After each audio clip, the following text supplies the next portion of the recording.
Could you have published a book in the Roman Empire? Probably not. Ancient texts did not survive because they were written. They survived because people with money, scribes, libraries, and power kept them alive. Writing a book in the Roman Empire was hard. Getting it into circulation was harder. That may sound obvious, but ancient texts are often discussed as if they simply appeared. Someone wrote a history, a speech, a biography, a poem, a philosophical essay, a legal opinion, a letter collection, or a religious text. Then someone copied it, someone preserved it, and somehow there it is, in a manuscript tradition, in a library catalogue, in a modern translation. But the actual process is rarely discussed, and that somehow is doing far too much work. In the Roman world, there was no printing press, no publisher's warehouse, no paperback edition, no online shop, and no public library system in the modern sense. A text did not enter the world just because an author finished writing it.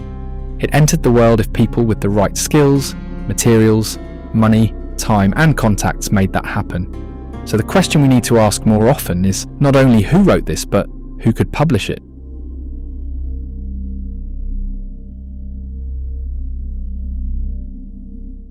By publish, I do not mean anything like modern publication. Ancient publishing was not one clean event. It was a process. A text might be read aloud among friends, copied by a slave or a hired scribe, sent to a patron, placed in a private library, borrowed, copied again, quoted, praised, attacked, suppressed, or quietly ignored. A text survived because enough people with access to the tools of writing wanted it to survive. And those tools were not available to everyone. For elite authors, publication often began in private. They gathered with people like themselves and read work aloud before an educated audience. These readings were a normal way to test ideas, sharpen style, and see how a piece landed before it moved any further.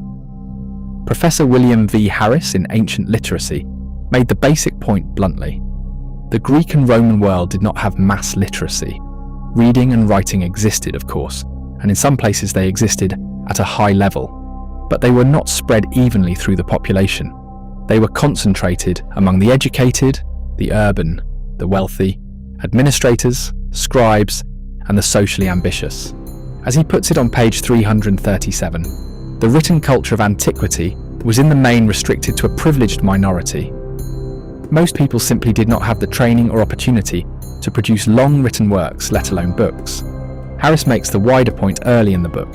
Looking at how literacy spread in later European societies, he notes that mass literacy only appears when certain conditions are in place. Writing stops being something only a small elite can do, he explains, only when certain preconditions are fulfilled, and only when strong positive forces are present to bring the change about. In the Greco-Roman world, those conditions were never met. He concludes on pages 11 to 12 of Ancient Literacy. Some of the vital preconditions for wide diffusion of literacy were always absent in the Greco-Roman world, and that no positive force ever existed to bring about mass literacy. Most people could not write books, many could not read them, and even among those who could read and write, only a smaller group could write long, carefully structured works in Greek or Latin. That matters. Being able to sign a name, read a notice, or dictate a business document is not the same thing as producing a polished narrative, a history, a theological argument, or a literary letter collection. Professor Catherine Hezer's work on Jewish literacy in Roman Palestine makes the point sharper. In rural areas, literacy was very low. Towns and cities did better, but even there reading and writing remained restricted. The people most likely to handle texts were scribes, administrators, teachers, priests, wealthy families, and those trained for specialized work. In her book Jewish Literacy in Roman Palestine, she writes on page 496 that it is quite reasonable to assume that the Jewish literacy rate was well below the 10 to 15% of the entire population, including women, which Harris has estimated for Roman society in imperial times. That gives us a figure of roughly 5 to 6%, perhaps even lower. So when we imagine ancient communities producing literature, we have to be careful. A community may preserve stories, teach orally, sing, preach, argue, remember and repeat. But turning all of that into a complex written text is another matter. That requires trained writers. Keeping it preserved and in circulation requires even more. It requires copies.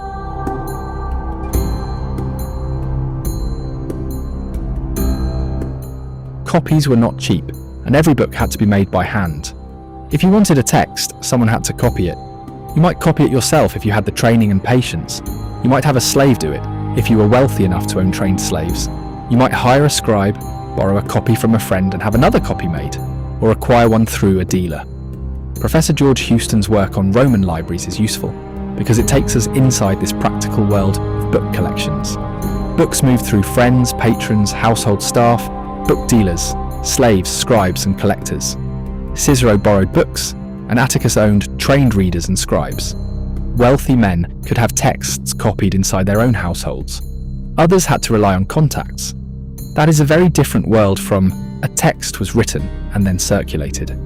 Circulated how? By whom? At whose expense? Through which rooms, hands, shelves, bags, libraries and friendships? These questions are not nitpicking. They are the historical questions that historians actually ask. Ancient books were physical objects made from papyrus and vellum. They could be damaged by damp, insects, heat, bad storage, rough handling or simple neglect. A text that was not copied died. A text copied badly changed. A text that no one valued could vanish within a generation.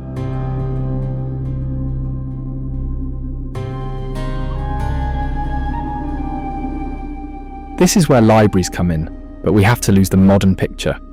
A Roman public library was not a branch library with open doors, children's events, and a helpful photocopier near the desk.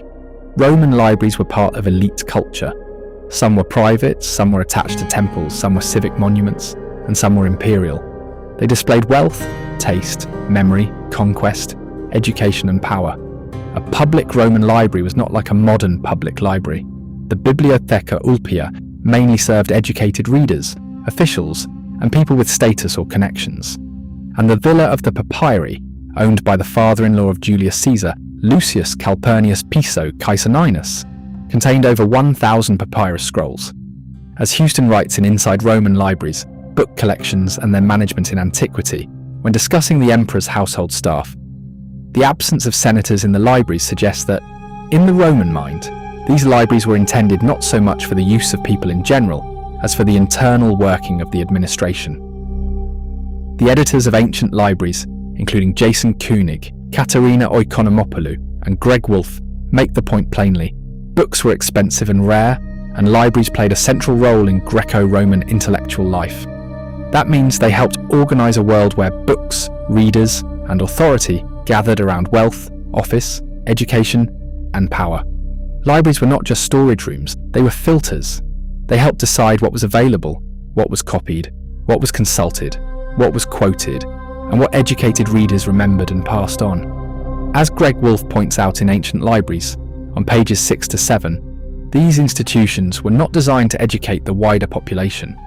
When writing about Rome, he says, "Making libraries public was about making the people of the city of Rome feel like aristocrats, not about emancipating the upwardly mobile or educating the masses." Ancient libraries were created by political and military power, and there is no sign that they powered the development of any kind of intellectual activity independent of it. The librarians of Alexandria and Rome alike were royal or imperial appointments. Most of those we know to have used these libraries were drawn from the ruling elites of the empire. This is why ancient literature should not be treated as a random sample of what ancient people thought. It is what made it through filters. Some of those filters were practical. Books required money, storage and labour. Some of it was political. Access to archives, libraries, and the official record of the past could be controlled.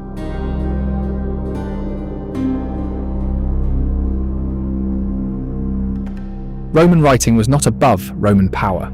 The same society that produced histories, speeches, biographies, legal texts, philosophical works and letters also had emperors, patrons, officials, informers and punishments.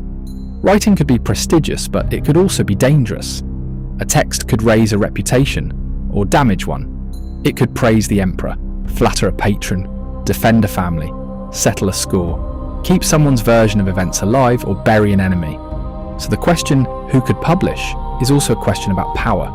Who had the education? Who had the scribes? Who had the libraries?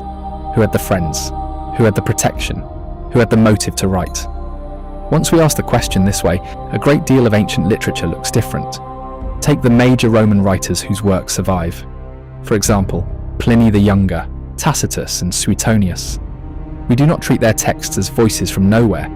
They came from elite circles, wrote for educated readers, and their writings survived because these men had public positions, influential friends, social status, audiences, copyists, and later readers who cared enough to preserve them. The same is true, in a different but related way, of the man known in history as Josephus. His works survived because they entered Greek literary circulation under Roman imperial conditions. Whatever else we say about him, his books did not survive because ordinary people casually passed them around. They survived because they entered a Roman elite world that could preserve them. That point should not disappear when we turn to other texts from the same period. Jewish histories, philosophical works, biographies, letters, apocalyptic writings, and even early Christian literature.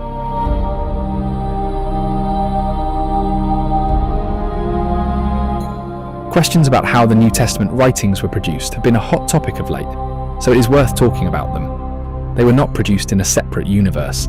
They belong to this same Roman world, and they too required literacy, trained composition, copying, movement, storage, elite readers, people to hear them read aloud, and ways of preserving them. Saying that an apostle could have used a scribe does not solve that problem. It only raises the next question: who supplied the scribe, the materials, the money, and the storage? Nor can we point to first century Christian archives, libraries, or storage rooms and say, this is where these writings were kept. Saying in believers' houses simply moves the problem into a house. Which houses? Who owned them? Who kept the copies safe? Who made sure they were copied again? House meetings may explain worship and teaching, but they do not automatically explain that process. This does not mean ordinary believers did not matter, or that oral teaching did not matter. Communities could remember, repeat, preach, argue, and worship without producing literature. But oral activity is not the same thing as writing books. Comparisons are often made here with Jewish text practices, especially the preservation of scripture in synagogues. But that comparison raises a problem rather than solving one. Jewish texts were preserved within practices that had existed for generations. Public reading, recognized scribal roles, priestly authority, and identifiable places of gathering.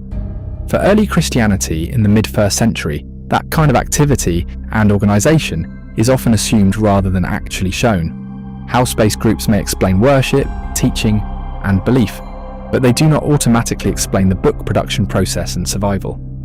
In classical history, analogies are not replacements for evidence. They are starting points. If two traditions are said to work in the same way, we need to see the practical arrangements that made them alike. This is where Professor Nina Livesi's recent work becomes important. In the letters of Paul in their Roman literary context, Livesi argues that the old view of the Pauline letters as real 1st century correspondence has not been properly proved. There is no Roman archive saying Paul wrote Romans in the 50s. There is no independent 1st century writer confirming that a figure called Paul founded these communities. The case rests mainly on the letters themselves. They say they are from Paul to real communities, and scholars have often used those same letters to rebuild this figure's life, journeys, disputes, theology, and churches. Livesi also argues that the disputes and concerns in the letters fit better with the 2nd century than with the world of the 50s CE. Circumcision is one example. The letters repeatedly return to whether non-Jewish believers must live under Jewish law, a question that fits naturally with later arguments about whether Christianity should remain tied to Jewish scripture and practice. Some critics reply that this asks too much, since many ancient religious figures are known only from sources inside their own tradition. But the Paul of the letters and Acts is not presented as a private believer in a tiny local group. He is presented as the great missionary to non-Jews, active across the Eastern Empire, involved with synagogues, civic authorities, governors, journeys, arrests, disputes, and communities. For a figure on that scale, the lack of outside evidence is a real problem. The issue is not that every ancient Christian needs pagan or Jewish confirmation before being allowed to exist. The issue is that the scale of this man's supposed activity creates an expectation of evidence, and that expectation is not met. Livesi's point is that this goes in a circle. The letters are being used to prove the very picture of early Christianity they claim to describe, and scholars fill the gap with house churches and so on. But the evidence is thin. There is no archaeological evidence for Christian house churches in the 1st or early 2nd century, And once that is recognised, the Pauline letters cannot be used as a shortcut around the problem. They do not automatically prove the communities, scribes, money, copying, and long-term preservation needed to explain how the letters were made and kept. They become part of the question. So the problem is unavoidable, and the traditional timeline creates a dilemma.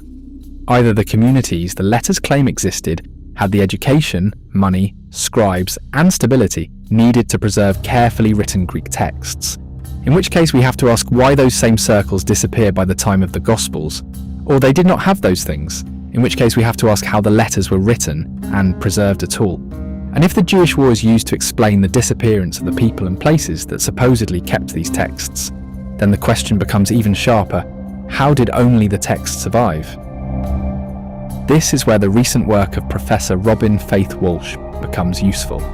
In The Origins of Early Christian Literature, Walsh questions the long-standing idea that the synoptic Gospels grew naturally out of oral traditions within small religious groups. She argues instead that Mark, Matthew, and Luke belong to the world of Roman literary culture after 70 CE. That does not mean she identifies the authors as named aristocrats or ruling families. Her phrase, Roman literary elites, means educated writers trained in the literary habits of the empire, whether they were wealthy, modest, enslaved, freed, or attached to elite households. They were elite because of their education and training, not necessarily because of their birth. Walsh's work places the Gospels where the evidence already points, inside the wider world of imperial literature. Claims to eyewitness testimony, name places, miracle stories tied to places, and realistic speech were not signs that a text had escaped literature and become raw memory. They were tools trained writers used to make stories work. Professor Patricia Rosenmeyer explores this in Ancient Epistolary Fictions and shows that Greek and Roman writers were trained to make letters feel real even when they were fictional, pseudonymous, or written as literary exercises. Everyday details about money, travel, disputes, work, named people, and local habits could be used to create the impression of authenticity. Those are exactly the kinds of details often treated as proof that a text must come directly from real events. But in ancient literary culture, realism was not the opposite of invention. It was one of the ways invention worked. The same applies to the Jesus story itself. It draws heavily on the wider stock of Mediterranean myth and literature, divine sonship, miracle working, mastery over nature, ritual meals, food miracles, prophecy, suffering, resurrection, divine approval, return, and the founding of a new sacred community. These story elements were not unique to early Christianity. They belong to the shared imaginative world of the Eastern Mediterranean, where Greek, Roman, Jewish, Egyptian, and Near Eastern traditions had long been mixing, competing, and being rewritten. These are literary choices, not simply reports of a life. They arrange older story elements into a crafted story. Once that is recognised, the old idea that the texts are mainly the natural product of oral memory becomes much harder to sustain. Walsh puts the issue sharply when she says that treating all shared material in the Gospels and Paul as oral tradition has encouraged faulty ideas about early Christian communities and their special status. Her conclusion is just as important. If we treat the Gospel authors as authors with artistic license, we must contend with the possibility that these are writers acting as writers. This means that it is possible, even likely, that a good portion of what we read when we read the Gospels is invention or part of a broader literary tradition. That is the real pressure point. Many scholars now accept that the Gospels and Acts are carefully shaped literary works, not simple transcripts of communal memory. Some even describe the history of the early church in Acts as an invented tradition, including Greg Wolfe, who writes on page 294 in Roman Empire's Story. The emergence of a greater concern with orthodoxy and discipline in later centuries produced highly edited accounts of the early church. But the story they tell of a single set of teachings communicated and spread by a small core of apostles is a pious invention. So are many later accounts of 2nd and 3rd century martyrs, produced for congregations for whom persecution was receding into the past and who had much to gain from elevating the status of local saints. In simple terms, Wolfe is saying that the neat and orderly story later told about Christianity's beginnings is not how it actually started. The picture of a small group of apostles passing on a single, agreed message was put together afterwards as the church became more organised and more concerned with discipline and authority. In the same way, many stories about early martyrs were shaped later.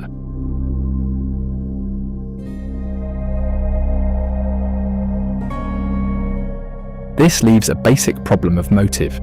If the standard picture is right, we are being asked to imagine educated writers, trained in Greek literary culture, investing time, skill, and expensive resources in producing these texts for small, marginal groups with no obvious organised power, no clear means of preservation, and no certain social reward.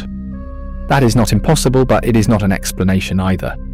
Ancient writing, copying, and preservation cost money.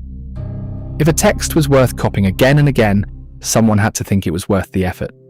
The conditions of the time point to production by educated elites, or at least support from people with elite resources. So why do the gospel texts themselves give us no clear sign of the people, money, scribes, libraries, patrons, or institutions that made their production and survival possible? However one approaches the problem, motive remains the missing piece in most accounts of how Christianity began. If the Gospels were meant simply as entertainment for their authors, they are remarkably elaborate works. It is hard to see why anyone would spend that much time, skill, and money producing them only for a non-elite minority cult. Belief may explain interest, but it does not explain the resources needed for preservation.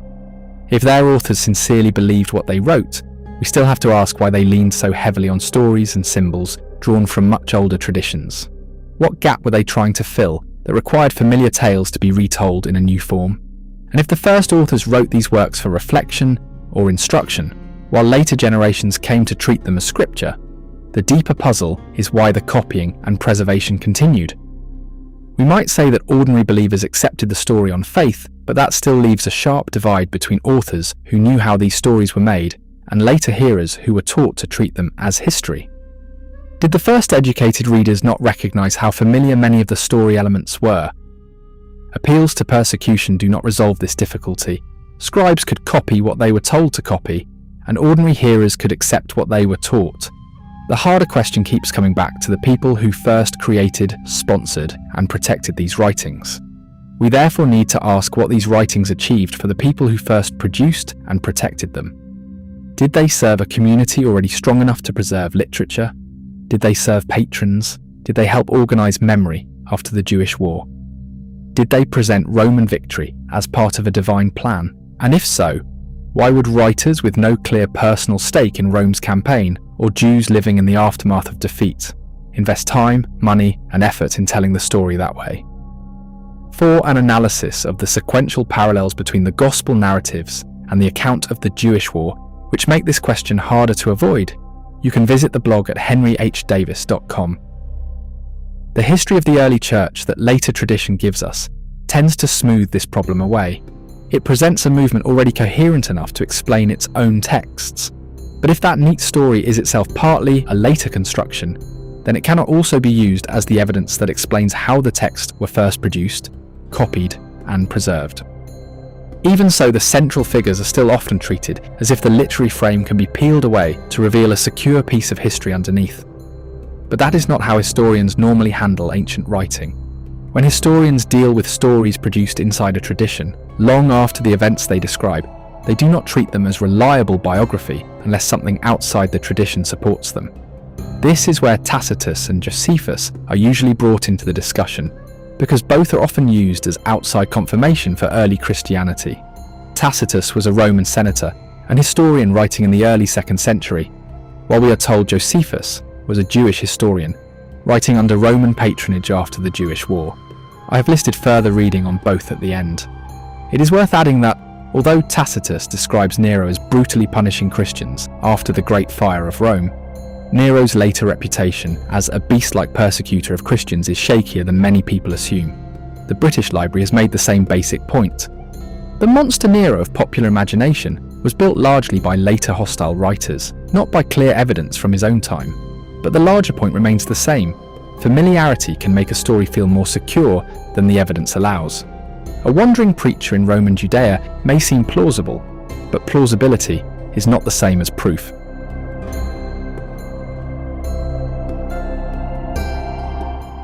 So the question remains, if these texts are carefully made books, shaped by planning, older story elements, trained techniques and educated writers, the question returns, who had the means to produce them, keep them in circulation, preserve them, and make them matter? If a text was written at length in Greek, copied, circulated, preserved, grouped with other texts, and eventually treated as authoritative, then we are no longer dealing only with memory. We are dealing with people and systems much higher up the social ladder, the ones that kept books alive. Somebody had to make copies. Somebody had to care which copies mattered. Somebody had to keep them safe and pass them on. In the Roman Empire, that kind of work usually required access to educated circles with money, security, and connections. Later monks copied earlier manuscripts, but that only pushes the question back. Who produced, selected, and preserved the copies that reached them? This is the history of books before print. Survival usually means support. Publication usually means access, and access usually means power. That is why the question, who could publish in the Roman Empire, needs to be asked. It changes how we read the evidence. The Roman Empire did not merely conquer land. It controlled archives, libraries, education, language, patronage, and the public record of the past. That is the world from which our ancient texts come.